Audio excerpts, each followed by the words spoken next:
chant. Tat param yaprashyamo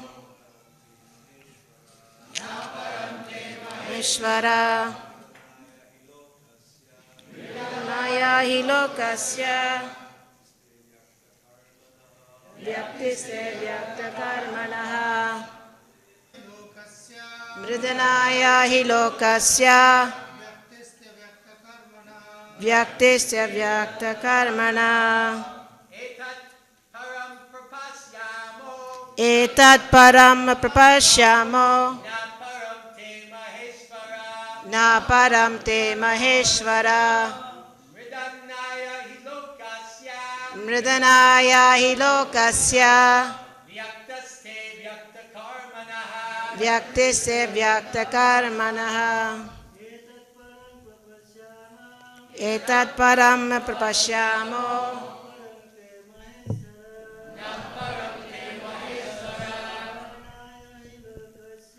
Mridanaya hi lokasya Vyaktisya vyakta karmanaha. Vaishnavis. Etat param prapashyamo Na param te maheshvara Etat param prapashyamo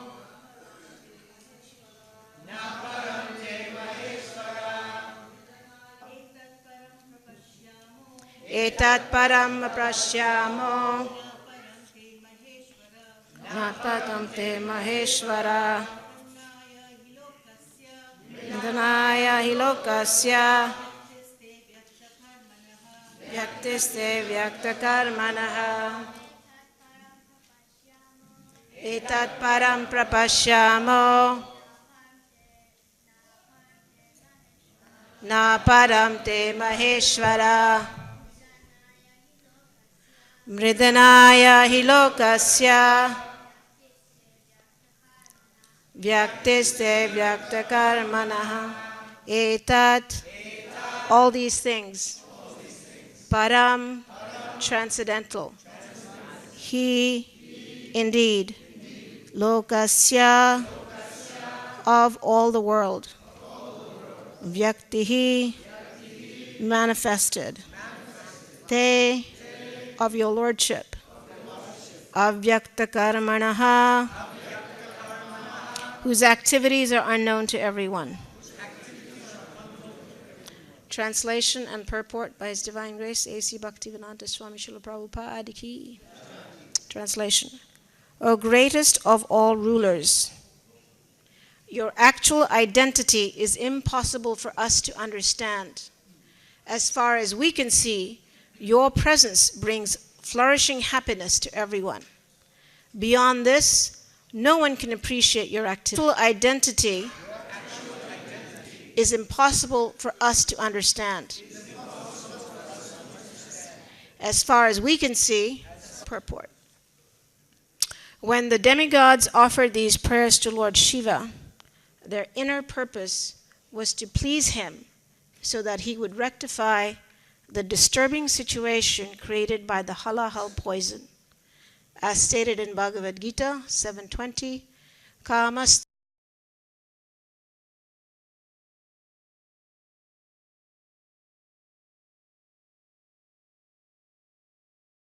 fulfilled by the mercy of those demigods. People are generally attached to the worship of demigods for some motive. Om Ajnanatimidindasya Jnananjana Shalakaya Chakshurunmilitam Yena Tasmai Shri Guruve Namaha Shri Chaitanya Manobhishtam Stapitam Yena Bhutale Swayam Rupa Kadamayam Dadati Swapadantikam Vandeham Shri Guru Shri Yuta Padakamalam Shri Gurum Vaishnavamscha Shri Rupam Sagrajatam Sahagana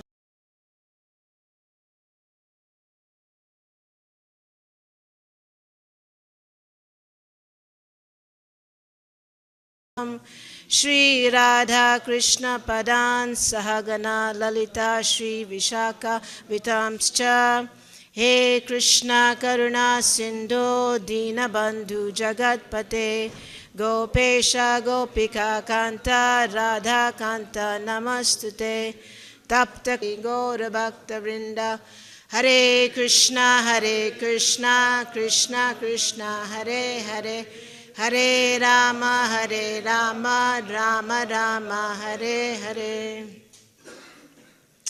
Before I begin, I would like to seek the blessings of all the assembled Vaishnavas here, that I may speak something that is relevant and purifying for me, and hopefully enlightening and enlivening. So we're continuing the Leela of Samudra Manthan, and I won't give an overview because yesterday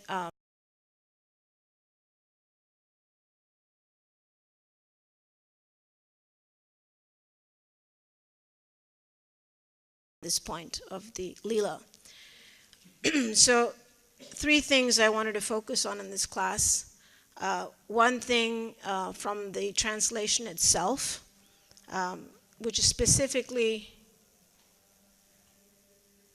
from text 34, which is where the demigods are saying that even personalities like Lord Brahmā and other demigods cannot understand your position. So the first thing I wanted to focus on was the position of Lord Shiva, which was discussed to some extent yesterday, but I wanted to go a little bit more in depth with that. And Prabhupada talks about, he quotes the verse from the 7th chapter, those critical verses 720 to 723, which are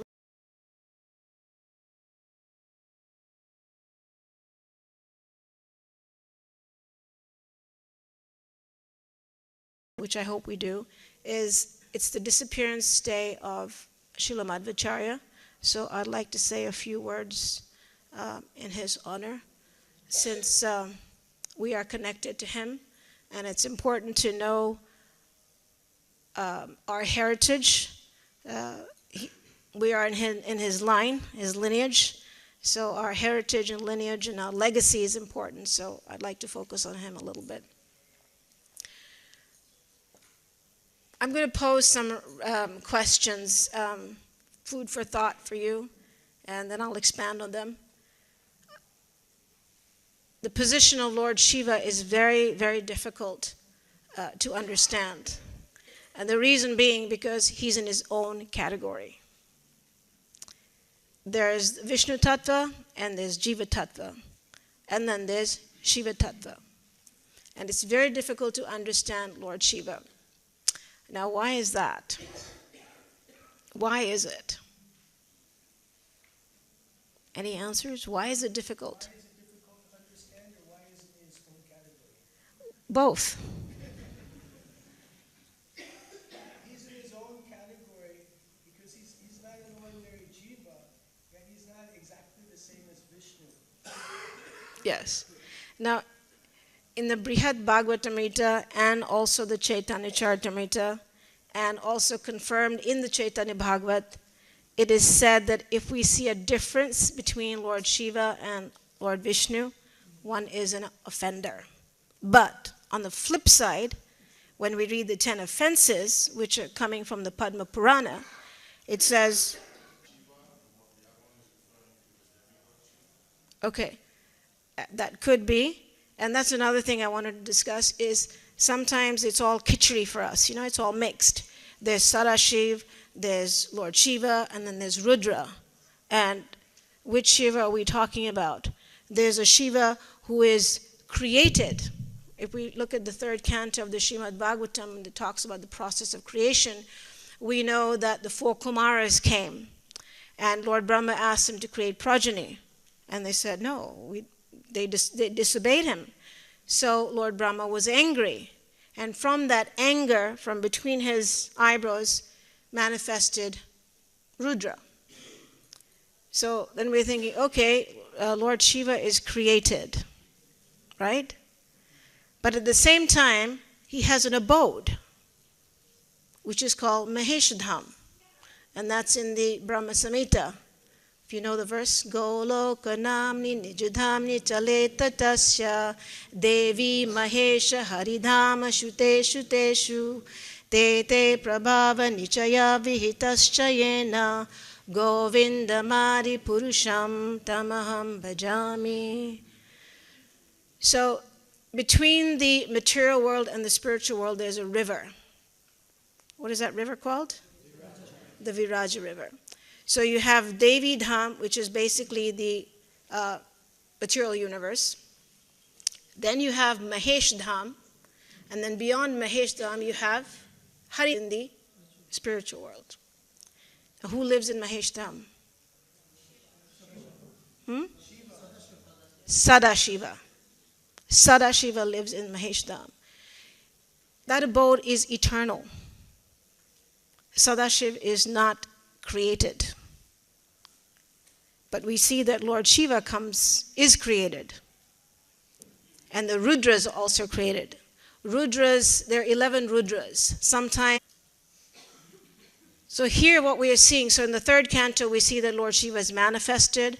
Then in the fourth canto, in the pastime of Daksha, we know that pastime where Lord Shiva was offended, and then his followers destroyed the Daksha Yagya, and it was praising him as if he's a supreme Lord, even greater than himself. And we might think, well, how is he doing that? Isn't Lord Shiva, manifested from him?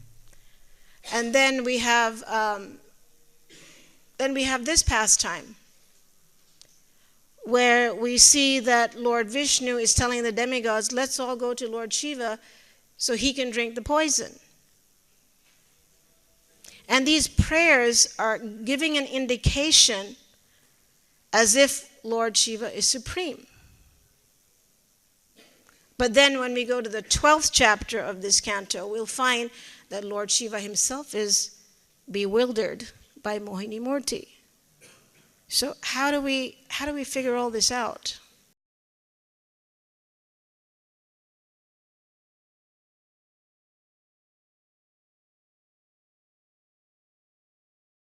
Has said that Lord Vishnu or Krishna is Sarva, what is it called? Sarva Nam Van. Sarva Nam Van. Van means one who possesses. Like you have Bhagavan. Bhaga means opulences, and Van means one who possesses.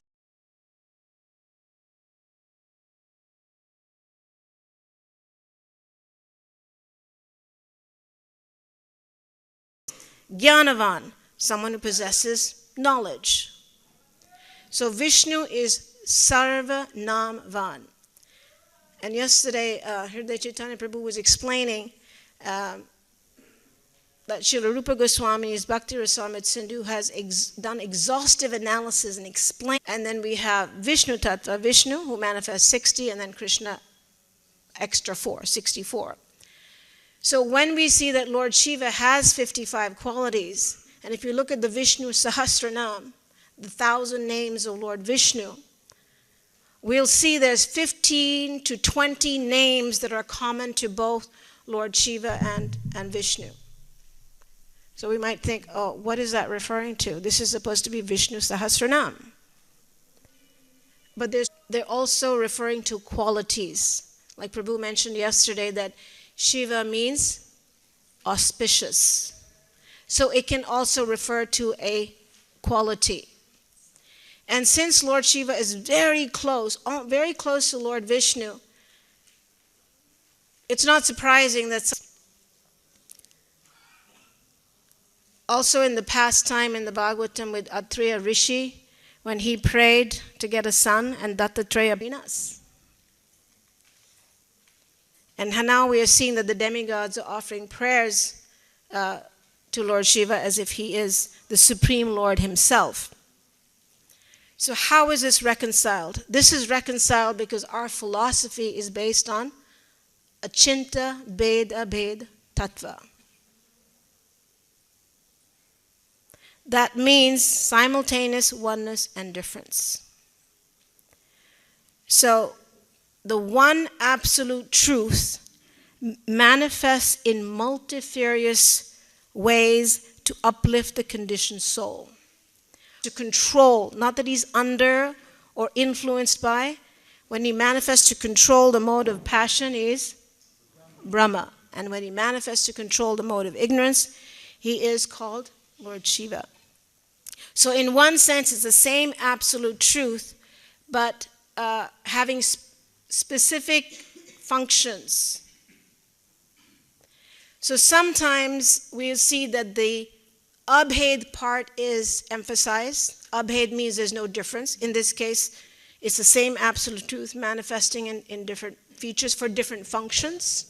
And other times we will see that the bhed, the differences, will be emphasized.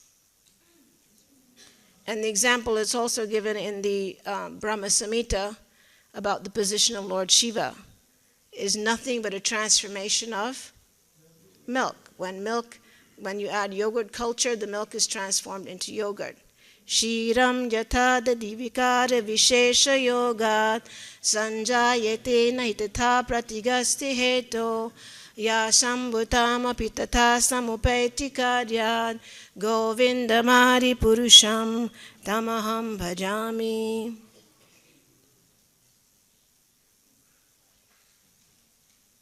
So, this is how we understand Lord Shiva. Achinta Bheda Bheda Tattva. Depending on what is being emphasized. The Bhed is being emphasized or the Abhed aspect is being emphasized. Now Lord Shiva in the material universe behaves, dresses very differently from Lord Shiva in Mahesh Dham. Lord Shiva in the material universe, he lives in a crematorium, he has ashes, he just has animal skin, and he has snakes wrapped around him. And he attracts a certain kind of jivas. Those who have that kind of mentality are attracted towards him. Now this is his compassion. Whereas in Mahesh Dham, with Sadashiva, he's always meditating on his Ishtadev. Who is Sadashiva's Ishtadev? Sankarshan. Sankarshan. And this brings me to another point, that the whole system of demigod worship is actually quite complex. It's not as easy as we think it is. And the verses of the 7th chapter, and Prabhupada's quoting one here, they're critical to understanding this complexity and the compassion that's underlying this system. So for those who've done Bhakti Shastri, or are doing Bhakti Shastri, or Bhakti Vaibhav, if we look at the progression in the 7th chapter, we see that 7:15, Namam Dushkritano Mudha Prapadyante Naradama, right? That verse, it talks about those living entities who don't surrender. Then 16 to 19 talk about living entities who surrender to one of the manifestations, which is 16 to 19 talk about those who surrender either with to pure devotional service or with not so pure desires. Right? What is that verse? 7:16? Chaturvida bhajante mam jana sukriti. So they have mixed motives. Distress, inquisitive, desiring wealth. And then Krishna says, the one who actually has knowledge of me, he is considered to be the best. So there's a progression from those who don't surrender to those who surrender with pure motives or mixed motives. Then you have, from 20 to 23, you have verses which talk about those who surrender, but they surrender to one of his manifestations, which is the demigods. So why is this there in the Bhagavad Gita? Why doesn't just Krishna make it plain and simple? I am the Supreme, I am the sadhya, and the sadhan is bhakti. Why all? We have free will, that's why he does it. That's one answer. Yes? Yes? Because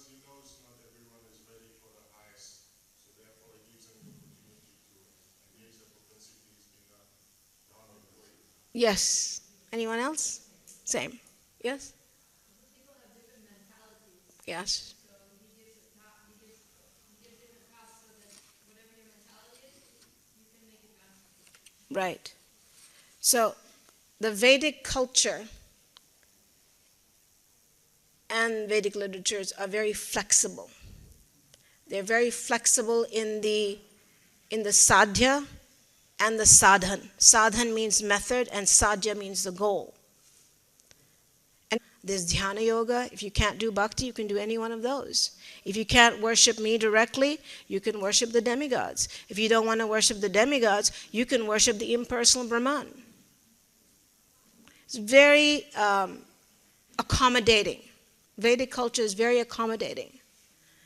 Because the only way one can progress is if we cast our net very wide and broad. If we're very narrow, and most Abrahamic religions are very narrow. It's my way or the highway, right? It's not like that in Vedic culture. Because Vedic culture is supposed to elevate us from wherever we're at, it will take us. Now the progression might be gradual. We can take the long staircase, or we can take the shortcut and just take the elevator. We come to material desires. In the 3rd chapter of Bhagavad Gita, Krishna seems to encourage that. In the verses from 3:10 to 3:16, he's actually encouraging. He says, you should please the demigods, perform yagyas. If they're pleased, they'll bestow blessings upon you. There'll be peace and prosperity. So it seems like and if you don't do that, if you don't reciprocate with the devatas, then you're a you're a thief. You're a thief. Prabhupada mentions in a couple of purports, one is in the 3rd canto and another one in the 6th canto. There are 33 million demigods. Why? Just to convince us that there is a superior authority. There is someone superior. 33 million demigods. But one who knows who that supreme authority is doesn't need to appease the demigods. So in the 7th chapter, Krishna is always contrasting. He's always saying, if you do devotional service, this is the result you get. You go to my abode and you never come back. But if you worship the demigods, you go to their abode, and their abode is temporary. So he's always offering us choices. He never demands, he never says you have to do this. No, he lays it out and says, okay, even at the end he tells Arjuna, I've explained everything to you, now it's up to you. You decide what you want to do. So here he's in this verse 20 to 23, he's explaining why people worship demigods. Kamastastra hirtgyana prapadyanta devata. Because they have material desires, and demigods are known to fulfill the results very quickly. The same fact is stated in the 4th chapter. I think it's verse 12. Yes. Kangshanta karmanam siddhim yajanta iha devata shipram hi manushaloke siddhir bhavati karmaja. There is from fruit of work in this world. So that's the reason. Because we have material desires, we want quick results, therefore we worship the demigods. Kamastastra hritgyana prapadyanta anya devata tam niyamam asthaya prakritya niyata swaya. Then Krishna says, yo yam tanum bhakta shraddhayarchitam ichchati tasya chalam shraddham tam eva vidadhamiham. So yo yam tanum bhakta. Whatever form, tanu means form, whatever form a devotee wants to worship, I give that faith. Shraddha architam ichchati. Whatever he desires, I give that shraddha. I give that faith. And I make it achala. I make it strong. Tasya tas achalam shraddham. Tam eva vidamiham. I do this. Why does Krishna, and how does Krishna do it? How does Krishna make one's faith in a demigod strong? What are the ways that he does it? He gives results. What are the ways? From inside the heart. And from within the heart. He also gives us scriptures which proclaim the supremacy of that particular demigod. You know, we have 18 Puranas. 6 are in the mode of goodness, 6 in the mode of passion, 6 in the mode of ignorance. Why is that there? Because people have different mentalities. Krishna wants us all to come within his fold, because once we come within his fold, then we can actually get purified and make progress. So he makes our faith stable by inspiring us, by giving us literatures that glorify a particular demigod. So therefore, if you look at Shiva Purana, it'll glorify Lord Shiva as if he's supreme. How else will someone have faith if that particular literature doesn't glorify that particular demigod? Right? Then Krishna says, Sataya Shraddhaya Yuktas Tasya Aradhanam Ihate Labate Cha Tatha Kaman Mayeva Vihitan Hitan. So with that faith, endowed with that faith, Shraddhaya Yuktaha Tasya Aradhanam Ihate. With that faith he worships. And labate cha tatha kaman. He gets the results. He obtains the results. But where are the results coming from? Mayeva vihitan hitan. I am the one who is giving the result. But then he says something else in the 9th chapter. Bhakti Shastri students, what does he say about demigod worship in the 9th chapter? That's 724 or 723. 925. In the 9th chapter, what is Krishna saying?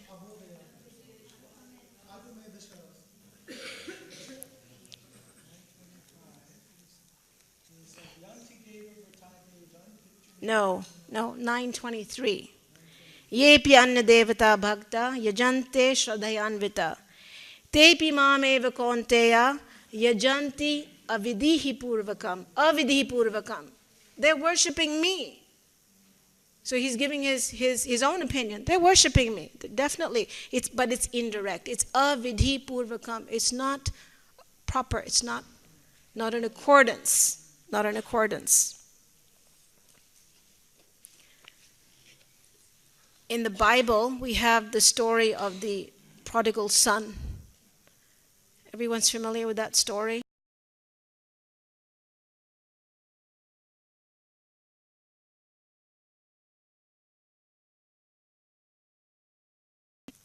The son has a wealthy father, but he leaves his father's shelter and he goes away and he suffers.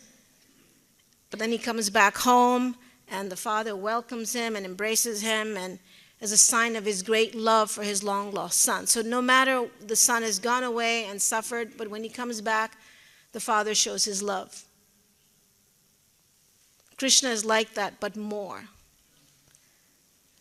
The Vedic scriptures describe that his love is so great that not only does he accompany the living entity invisibly as a supersoul, but he also sends his representatives. And in this sense, the representatives, I'm not talking about the spiritual master, I'm talking about the demigods. The demigods are his representatives. So if we take this analogy and we take a king, and he has a son, which is a prince, right? So the prince goes away, leaves the father's kingdom, and he suffers. Now the king, or the father, is in great anxiety. He wants his son to come back. But sometimes we know that children don't really listen to their parents. But especially when they get to be a certain age, you give instructions to them through somebody else. uncle, aunts, grandparents. They generally don't listen to the parents. So then Krishna sends his representative, or the king sends his ministers. His ministers are the demigods. And he'll send a particular minister who has the characteristics that will attract the mentality of his son. And the minister will say, oh, why don't you come and you could work for me? And why are you suffering here? I can pay you. And he has that characteristic, that minister, that the living entity is attracted to, so the living entity comes back.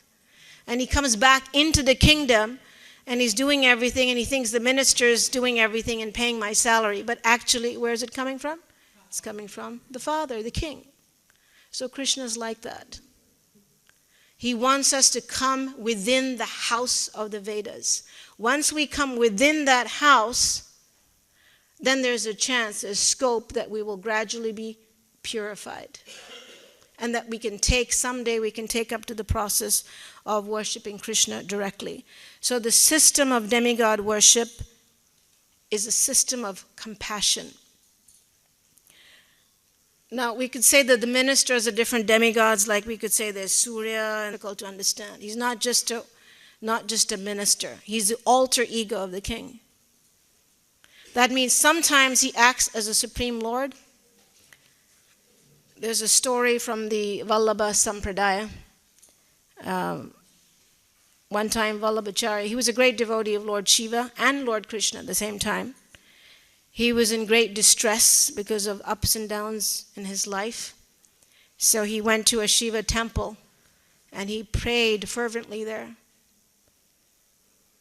And because he was so sincere and pure-hearted, Lord Shiva actually appeared to him.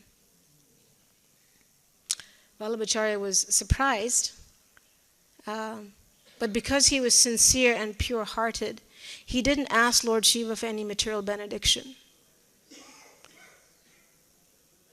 He said, please give me that which is most dear to you. So Lord Shiva smiled, and he gave him a deity of Lord Krishna. And then Vallabhacharya became a Vaishnava, but he never rejected Lord Shiva. He considered Lord Shiva to be his guru.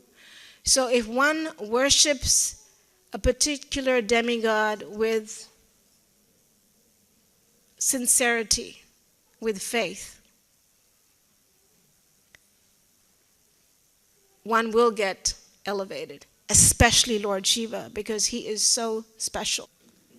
That's not because of Lord Shiva, it's because Lord Shiva chants the name of Lord Ram in the ear of the person. And even Lord Shiva drinking poison here, it's said, I can't remember the reference, it's one of the Smriti Shastra. How was Lord Shiva able to drink this poison? It's said that he was chanting the names of Krishna, Govinda, Achyuta. So he chanted the name of Krishna and then drank the poison. I don't know whether we're going to have time to speak about Madhvacharya because there's still so much. So how do we as Vaishnavas worship the demigods? Do we worship the demigods? If so, how do we do? We worship the demigods by glorifying them for their devotion to Krishna. That's how we worship them. We see the devotion they have for the Lord and we glorify that. So do the demigods exist? Do they exist in the spiritual world? Are they there in the spiritual world? Not as demigods. I think Nanda Maharaj is worshipping Lord Shiva in the spiritual world. Nanda Maharaj's worshipable deities are? Surya. Who's Nanda Maharaj's worshipable deities? Lord Nrsingadev. Lord Nrsingadev. So are there demigods in the spiritual world? They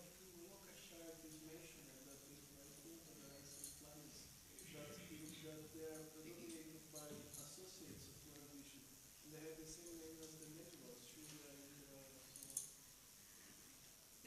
If we say that the material world is a reflection of the spiritual world, everything that's here is also there. Actually, the original demigods are there. The prototype demigods are there. Then they expand to Vaikuntha, then they come to the heavenly planets. Just like Lord Shiva, actually, we look at in a few verses here, it said, where was it I was reading? Does anyone remember? It said something about the demigods. They look to Kailash. This is here. Oh, yes. The demigods observed Lord Shiva sitting on the summit of Kailash hill with his wife Bhavani for the auspicious development of the three worlds. Where's Kailash? Two Kailashes. There's one in the celestial planets, and then there's one that's, we know, is in the Himalayas. Right? So whatever is there, it expands. Everything expands from there to Vaikuntha, Vaikuntha, the celestial planets, and then here.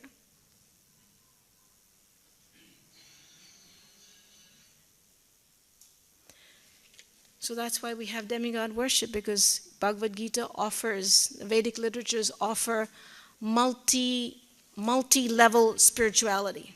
Multi-level spirituality. Now someone might say, oh, well, this is polytheism. Are we polytheistic or monotheistic? Huh?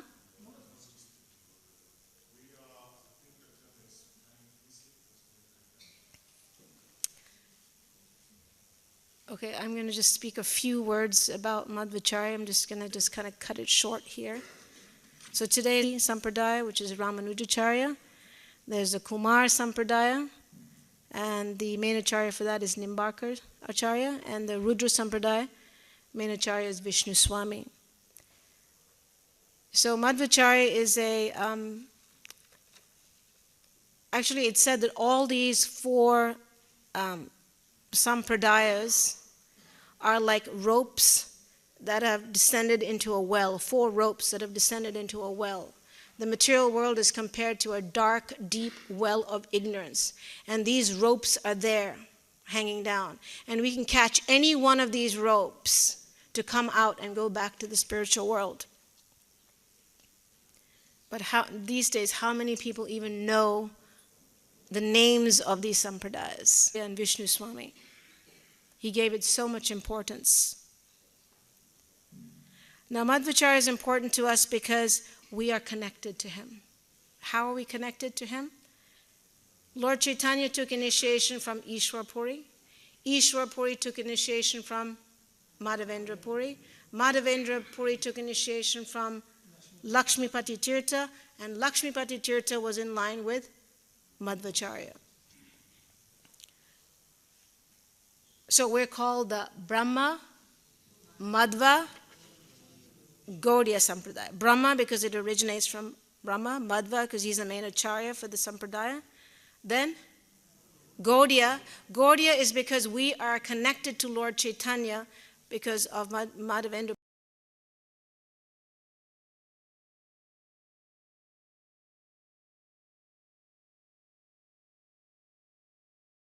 He took and incorporated within his teachings and practices the principles of all 4 sampradayas. He took 2 principles from each sampradaya. This is explained by Bhaktivinoda Thakur. So from Madhvacharya, from the Brahma Madhva Sampradaya, the 2 things that he took, and very important, one was a complete rejection of the Mayavad philosophy, because that was a main emphasis and teaching of Madhvacharya. And the other thing he took was a dedication to the service of the deity of Krishna. Now he took 2 things from the other sampradayas too, but we don't have time to get into it. And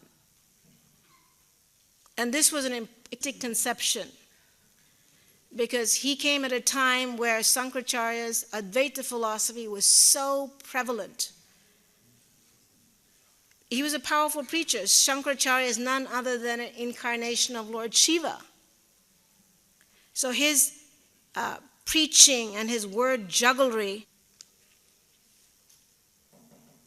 the Madhvas say this, Madhvacharya himself proclaims this in some of his books. And Hanuman as Hanuman, in Dwapar as Bhimasen, and in Kali Yuga as Madhvacharya. Now the word Madhva, Srila Bhaktisiddhanta Saraswati also explains, has a meaning. And Va means knowledge. So the bliss of knowledge or blissful knowledge, Madhva. He was given other names when he was born, Purna Pragya Tirtha. So Madhvacharya was born in 1238 AD, which is approximately 780 years ago. He was born in a very pious tract of India, the state of Karnataka. This whole strip, the western strip of the west coast, is actually land that has been reclaimed by Parashuram from the sea. It's known as Parashuram Kshetra. So he appeared in a very pious family. His parents were very devoted, pious Brahmins. They were very, very poor. And not only that, not only did they suffer from economic conditions, but they were also very pleased, and a son was born. But this was no ordinary son. As we know, he's an incarnation of Vayu. I'm going to have to stop. I had a whole hour. I was thinking I could speak for half an hour on Madhvacharya. Many nice. Acharya was in his 80th year. He had traveled far and wide. He had gone to Badrinath. He had met Vyasadeva. So Vyasadeva is actually his Param Guru. Although by Diksha he was with Achyuta Preksha, he got Shiksha from Vyasadeva. So he went to visit Vyasadeva in Badrinath. He traveled all over South India, North India, defeated. He never lost a debate.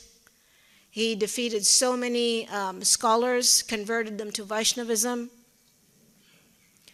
He established the Ashtamat in Udupi, the 8 mats. He initiated a nice pastime of how he found that deity, and the history of that deity is actually very glorious also. That deity was personally worshipped by Rukmini. He got a grinding stick in one hand and a grinding rope in the other, and he's standing. He's very beautiful. So the whole story of how he found the deity. Madhvacharya used to speak at the Ananteshwar temple. And in his 80th year, one day he was speaking on the Aitareya Upanishad. And as he was speaking, the demigods had also assembled, and they were showering flowers on him as he was speaking. Appeared. So even now, that place, when you do parikrama of the temple, through a window you can see where his seat is. That seat is preserved. You can see. Now the Madhvas, they say that Madhvacharya is still existing in an invisible form in Udupi, but in a visible form in Badrinath. But of course, not everyone can see him. You have to have the eyes to see him. And Srila Bhaktisiddhanta Saraswati Thakur says that at the end of this Manvantara, which is Vaivasvata Manu, Madhvacharya is going to go back into the body of Vayu. But the Madhvas say that the end of Brahma's life, and Brahma is now 50 years old, at the end of Brahma's life, he will become the next Brahma. So they have different opinions. Anyway, we'll have to stop now. It's past 9 o'clock. I'm sorry I didn't leave any time for questions. If anyone does have any comments or questions, you can stay back, and those have to go. I apologize. I really did want to speak on Madhvacharya. My whole class preparation actually was on Madhvacharya. But, ISKCON Desire Tree is there. We can listen to classes and remember and meditate on our glorious lineage. Does anyone have any questions, comments? Yes, Ru. Hare Krishna. This king is a flash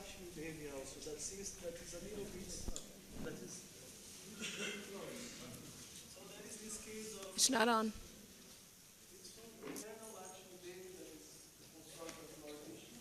But that is this Lakshmi Devi that comes from the sharing of the new ocean that Right. works as a demigoddess. Yeah, those things are things that come out of the milk ocean. The Kastuba jewel comes out, Lakshmi Devi comes out. It's not that they were created by that churning, it's that they were already there, they just manifested at that time. Yes, there is. Just like the queens of Dwarka are expansions from Radharani. Then you have everything expands from Goloka. Then you go into the Lakshmis in Vaikuntha. Then we have the demigoddesses. It's kind of similar. Yes. Krishna, we heard wonderful explanation of Lord Shiva, of Shiva Tattva. Has anyone ever asked Lord Shiva himself to explain his position? Not that. What does the Krishnadas Kaviraj say in the Chaitanya Charitamrita?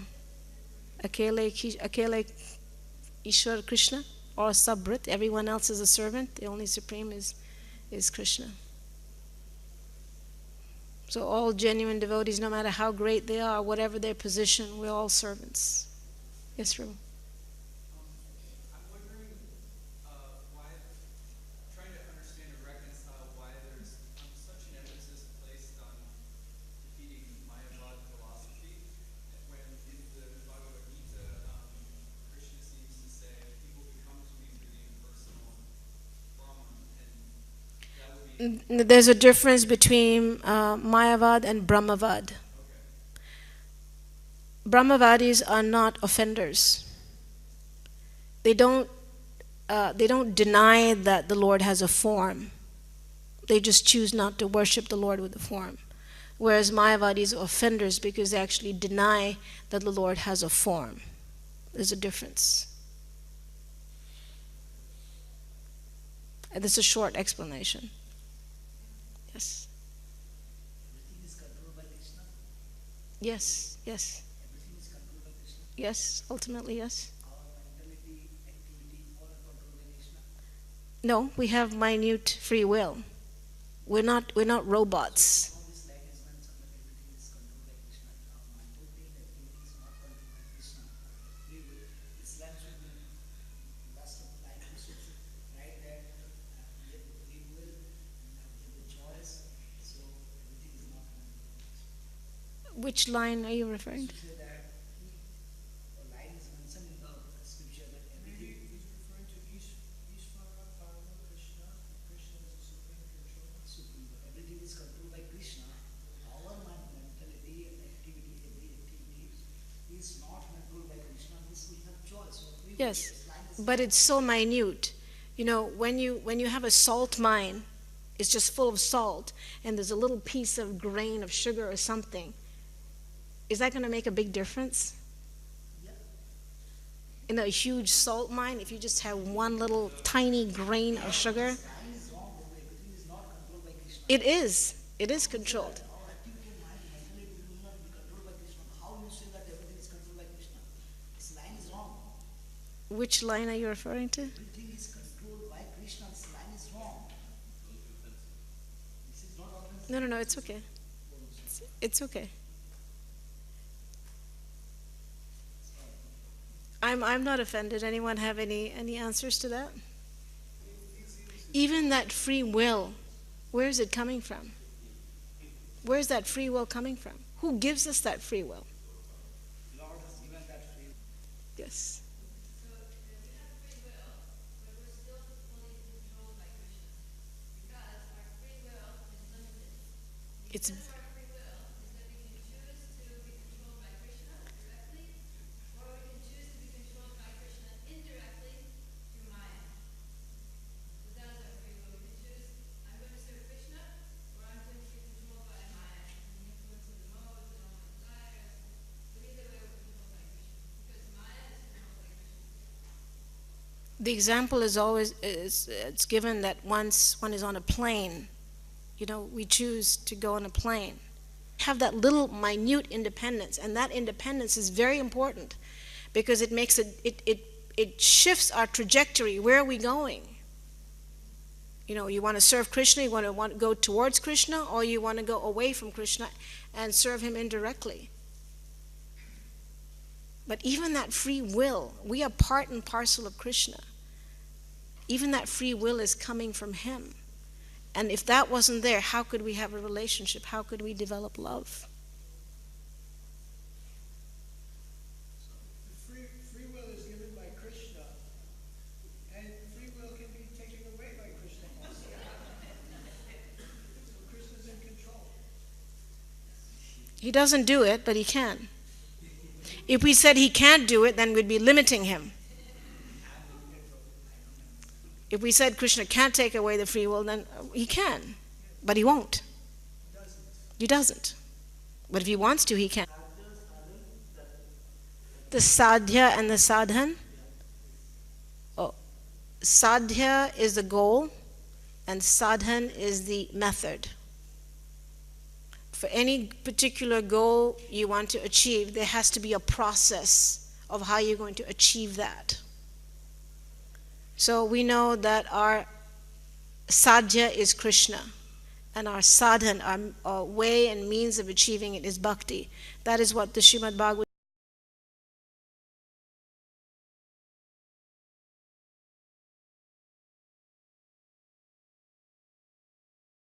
bhakti. And the Bhagavatam is also, if we look at it, we look at the 10th canto, different pastimes, very interesting. We can see how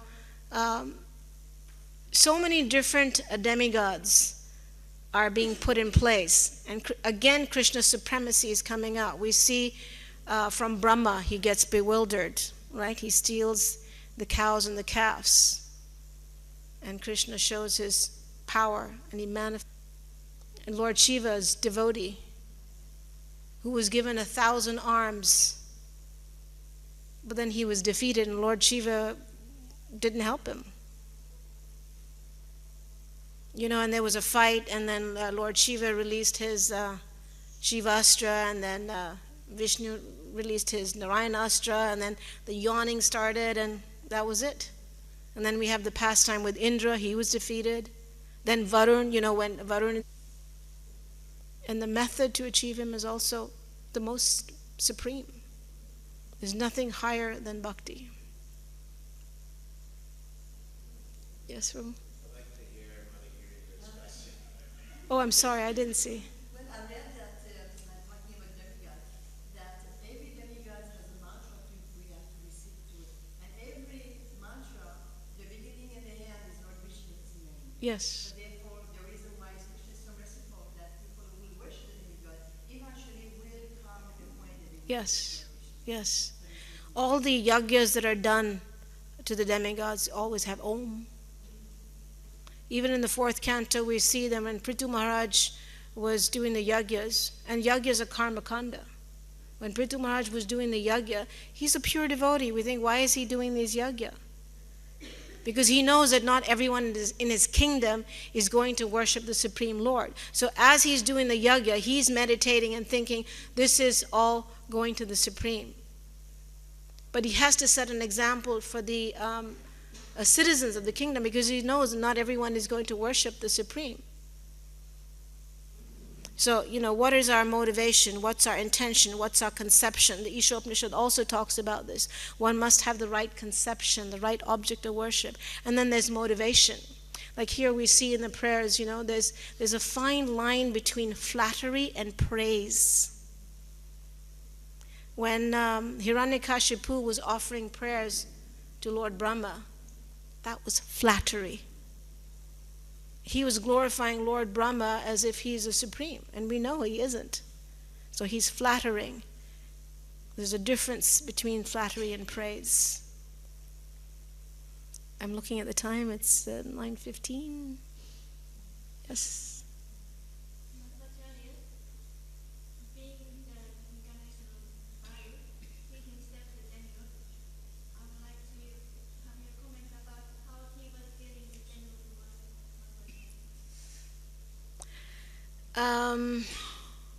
all the four Vaishnav Sampradayas.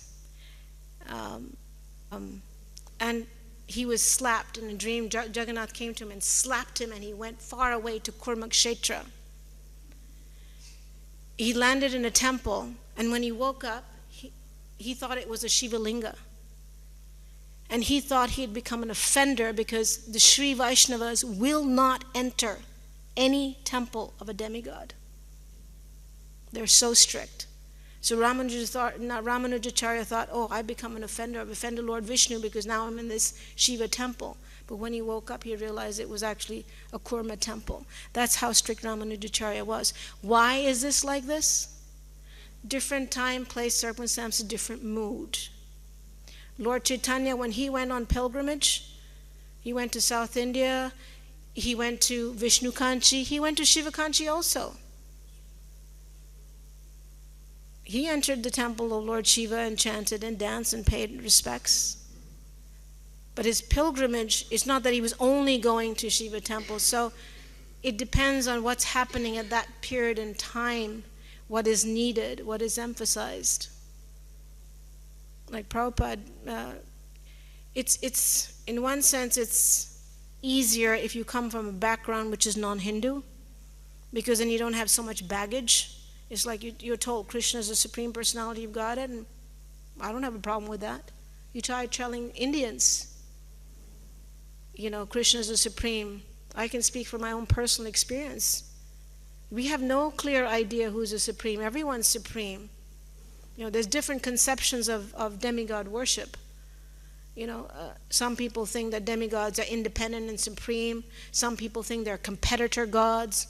Some people think, they're just symbolic representation. People have different ideas. Does that answer your question? I don't think so, but anyway. Yes. Yes.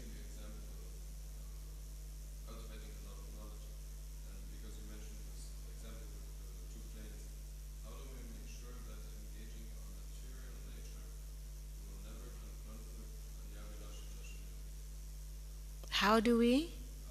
Because one plane goes to the spiritual world, and within that plane we can do different things. We may learn verses or whatever. And one plane means material world, and we can cultivate knowledge there also. So how will we make sure? With those who are cultivating, aiming for pure devotional service. Everything happens by association. Can we stop now? It's 9:20. You say the Madhacharya is Hanuman, but in the Chaitanya Charitamrita, Mandir 15, it says Chaitanya is an incarnation of Hanuman, Gupta. Can you explain that? They can come in multiple times, forms. Yeah, I just wanted to clarify it. So he's also... Yeah. Yeah, Murari Gupta is also considered, not limited. We're just thinking from our perspective. Yes. Sometimes it's mentioned that partial incarnations of demigods. When Krishna comes as a partial incarnation, it's easy to understand that Krishna can manifest his potency. Demigods are thought to be jivas, so how they can also manifest partially? You can explain something about that. They are jivas, but we have to remember they're not like us. They have way, way more power. How that works, I don't know. I don't have that much understanding how different personalities can come in one personality. That's inconceivable. Haridas Thakur is a combination of Brahma and Prahlad Maharaj. How that happens, some things we just have to, it's beyond our capacity at this stage of our existence to understand. And some things are just, we have to get back there. And then it won't even be important, because that's not the goal. Can you say something about the Sankirtan that Lord Shiva is meditating upon? Which canto is that given in? The Sankirtan that Lord Shiva is meditating. There's a whole description. Which canto is that given in? Is that the fourth canto? Anyway, you'll see a description, the whole one. Yeah, there's even a painting, and yeah. I don't have time, and I don't remember. You can ask me about Madhvacharya. I've just been meditating all the time on Madhvacharya and didn't even speak about him. You don't have class? You don't have class today? 10:30. Can tell some childhood pastimes.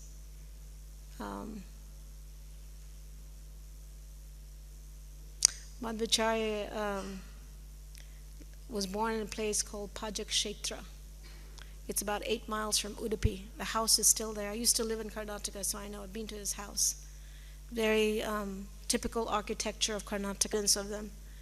When he was a small boy, he was very playful and very mischievous and very strong. He was very strongly built, physique. Him and Ramanuja, actually, it was a demon of the name of Maniman. He came to attack Madhvacharya. He was known as Vasudeva then.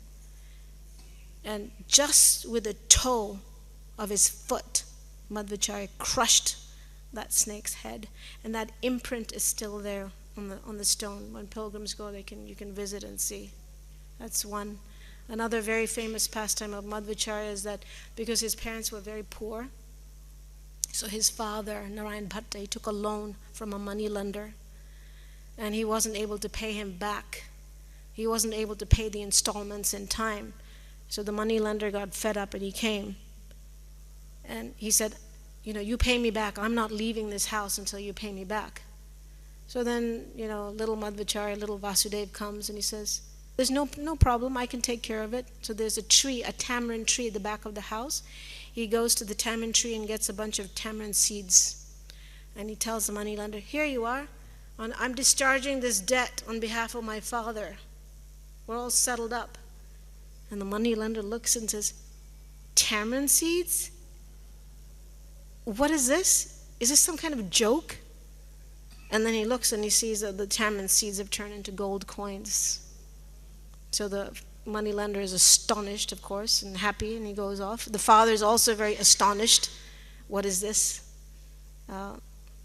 Another pastime is when Madhvacharya, he took sannyas when he was 12. So he took his upanayana, the sacred thread, when he was 8. So one time when he was a student, he went to a Brahman's house, got himself enrolled in a Gurukul and was studying. But he was very playful and mischievous, so the teacher chastised him, says, how are you going to become an intelligent young man? You never pay attention to your studies. How are you going to ever advance? So, and remember, Madhvacharya is only 8 years old at this time. So at that time, verbatim, he reproduces everything the teacher has talked about, all the discourses, even topics that the teacher has not spoken about. And the teacher's like really astonished. Wow, this is not an ordinary boy. It's not an ordinary boy. So then Madhvacharya quickly masters all the studies, and he goes back, he learns everything the teacher has to teach him, and he goes back home, and he has a little stick he's carrying with him, and he tells his father that now that I've finished my studies, I really want to dedicate my life to preaching Vaishnavism. I want to defeat the Advaitavad philosophy that is so prevalent. I want to preach Vaishnavism. And his father looks at him and says, if this stick can become a huge tree, then you can preach and defeat the Mayavad philosophy.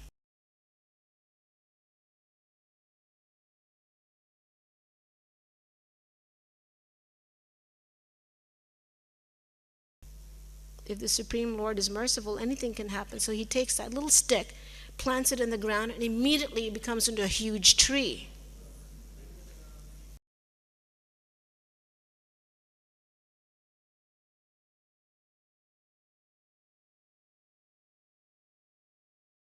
Mayavad philosophy.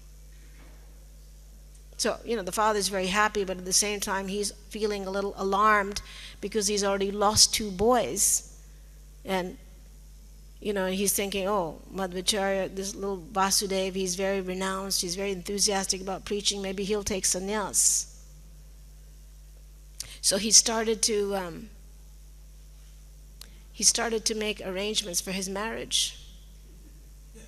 And Madhvacharya got wind of this and he left.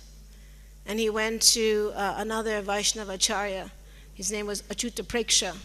And he was a sannyasi, and he studied under him and served him and lived with him with the intention of taking sannyas at that time. In the Madhva Sampradaya, even in Udupi, when he was 7 years old. So this is a tradition which still continues. They take sannyas very young. So then he, this sannyasi that Madhvacharya was serving and learning from, Achyuta Preksha, he kept petitioning him to please give him sannyas. And he did at age 12. And he didn't take permission from his parents. You know, sometimes people say you got to take permission from your parents. Srila Bhaktisiddhanta Saraswati Thakur says that's a materialist.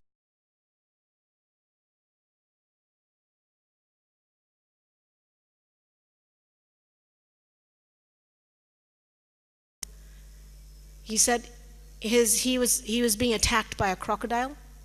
And he said, if you don't give me permission, I'm going to die. This crocodile is going to attack me.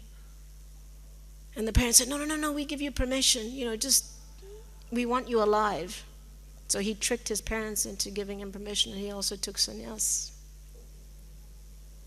So he took sannyas at age 12. And he traveled far and wide, defeated everyone, and very, very powerful personality. Very powerful. Not intellectually, but also physically. Like when he went to Badrinath, on the way there were dacoits, he dealt with them. One tiger attacked his disciple. Single-handedly, he just took care of the tiger by himself. And praise of the Lord, composing shlokas. So very powerful in many, many ways. Anyway, there's lots more, but Cannot be called free will if it is controlled by God or everyone. maybe we can have a private discussion so everyone can just leave. Thank you very much, Hare Krishna. Srimad-Bhagavatam ki, Srila Madhvacharya ki.